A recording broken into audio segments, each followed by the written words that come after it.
Hello mga kainday! Ayan po ang ating dinner. Natuloy na rin ang ating pagluluto ng balatong. At hindi natin natuloy lutuin kaninang lunch. Gawa ng nagkaroon tayo ng abirya. Charot!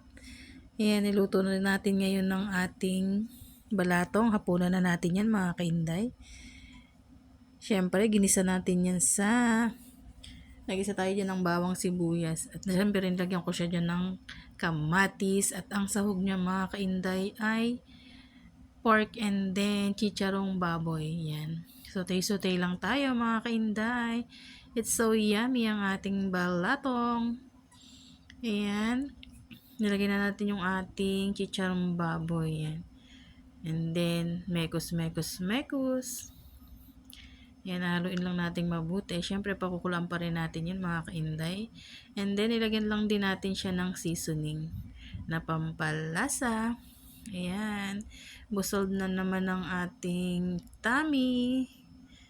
Masarap na sa atin yan, ang ating ginisang balatong. Yan, tikman natin kung okay na ang lasa.